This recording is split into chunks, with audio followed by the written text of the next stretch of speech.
کہ ہم یہ ثابت کرتا ہے کہ ہم رسول کے بیٹے ہیں. رسول نے خود کہا ہے, قرآن نے کہا ہے کہ یہ رسول کے فرزند ہیں. تو عزیزان محترم, یہ تاریخ میں مختلف جگہوں پر یہ نزاع دیکھنے میں آتا ہے کہ ایک مرتبہ حجاج کی خدمت میں یحییٰ بن یعمر جو بلخ کے رہنے والا ہے اور خراسان کے علماء میں سے ہے, لے آتے ہیں. پاؤں بندھے ہوئے ہیں, ہاتھ بندھے ہوئے ہیں, کپڑے پھٹے ہوئے ہیں, پرانے ہیں, اور آ کر حجاج کے سامنے اس کو پھینک دیتے ہیں. حجاج دے کر فرماتا ہے, میں نے سنا ہے تو ممبروں پر جا کر حسن اور حسین کے لیے کہتا ہے کہ یہ رسول کے فرزند ہیں. آپ کے پاس کیا دلیل ہے کہ یہ کہتے پھرتے ہیں کہ یہ فرزند رسول ہیں؟ کون سی دلیل کے مطابق؟ تو یحییٰ وہیں پہ فرماتا ہے قرآن کی آیت کے مطابق. کہتا ہے کہ کون سی وہ آیت ہے؟ فرماتا ہے آپ نے نہیں سنا وَنُوحًا هَدَيْنَاهُ مِن قَبْلِ, اور آگے فرماتا ہے وَمِن ذُرِّيَّتِهِ, پھر نام لیتا ہے اس ذریت کے کہ وہ داؤد ہیں, وہ سلیمان ہیں جو اس کی ذریت سے ہے, جو نوح کی ذریت سے ہیں, داؤد ہیں, سلیمان ہیں, اور آتے ہیں فرماتے ہیں زکریا ہیں, یحییٰ ہیں, اور اسی جگہ کہ کہتے ہیں کہ حضرت عیسیٰ علیہ السلام اس کی ذریت سے ہے. یحییٰ فرماتا ہے اے حجاج, کیا تو نے نہیں دیکھا, کیا تو نے نہیں پڑھا کہ حضرت عیسیٰ علیہ السلام کے باپ نہیں تھے, وہ ماں سے تھے, لہذا جب ماں سے تھے پھر بھی خداوند متعال یہ نسبت باپ کی طرف دیتا ہے, حضرت نوح علیہ السلام کی طرف یہ نسبت دیتا ہے کہ یہ ان کے فرزندوں میں سے ہے, ان کی ذریت میں سے ہے. جب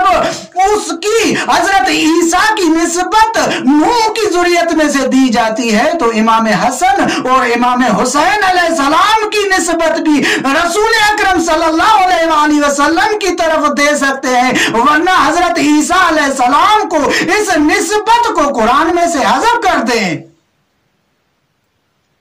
جب حضرت عیسیٰ علیہ السلام کی نسبت حضرت نوح علیہ السلام کی ذریت میں سے پائی جاتی ہے تو جب یہ دیکھتا ہے حجاج کہ اس کی دلیل محکم ہے تو چھوڑ دیتا ہے, یحییٰ کو چھوڑ دیتا ہے, آزاد کر دیتا ہے. لہذا عزیزان محترم, یہ مختلف جگہوں پر یہ نزاع چلتا آیا کہ یہ کس طرح ہو سکتا ہے, اور ائمہ معصومین علیہ السلام نے یہ دفاع کیا اور یہ کہتے رہے یبن رسول اللہ, اے فرزند رسول.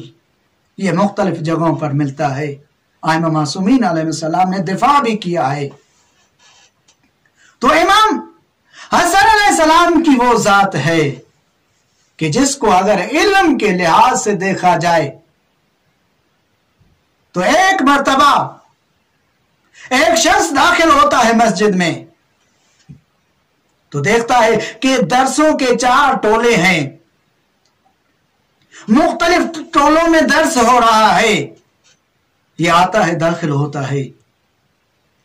ایک ٹولے میں آ کر یہ فرماتا ہے کہ یہ آیت مجھے سمجھ میں نہیں آتی, اس کی معنی کیا ہے؟ کہتا ہے کون سی آیت؟ کہتا ہے شاہد اور مشہود, و شاہد و مشہود, یہ جو قرآن میں آیت ہے اس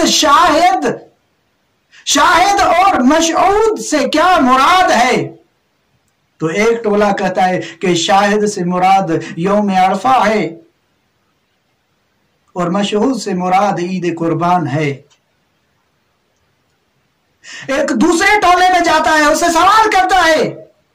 کہ اس کی تفسیر کیا ہے؟ شاہد و مشہود جو قرآن میں آیا اس کی تفسیر کیا ہے؟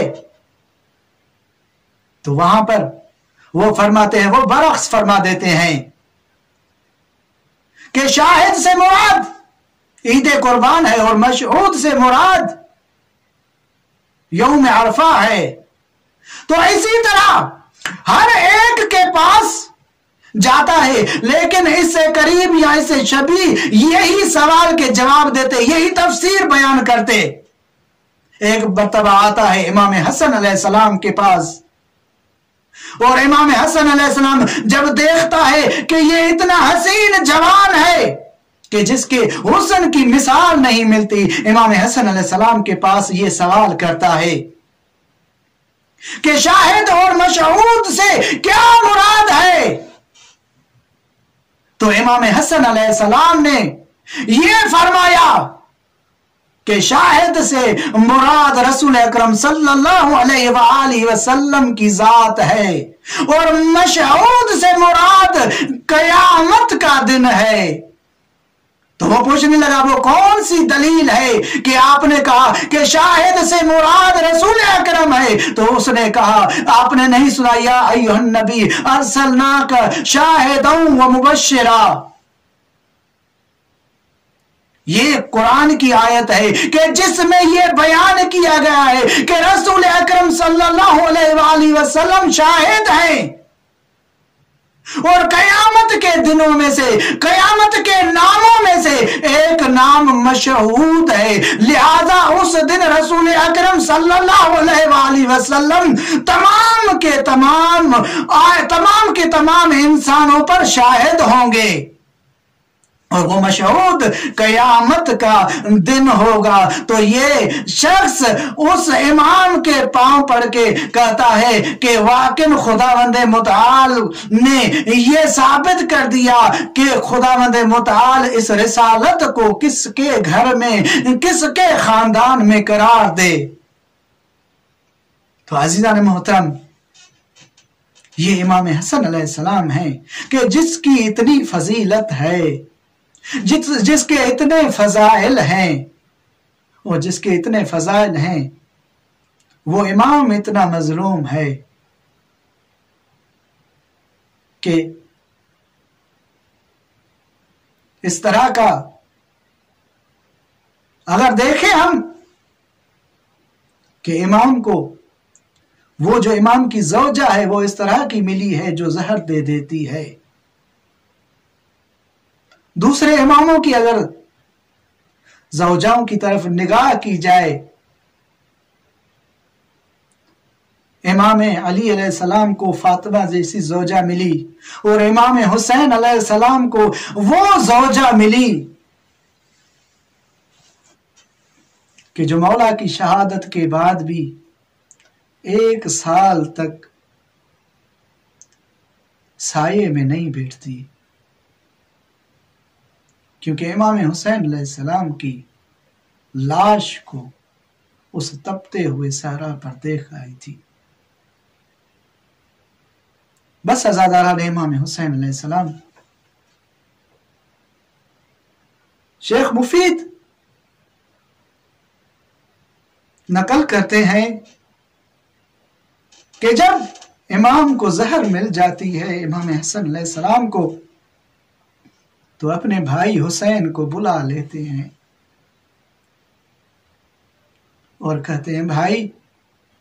میں اب اس دنیا سے جانے والا ہوں،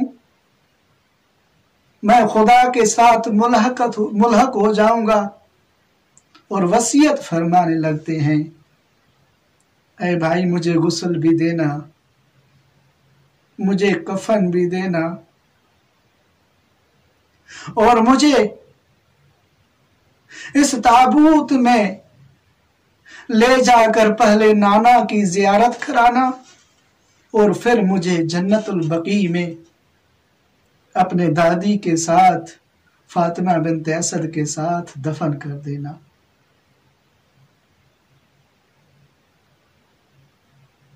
عزیزان محترم،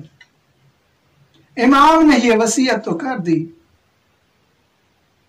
عزاداران امام حسین علیہ السلام جب امام کے جنازے کو لے جا رہے تھے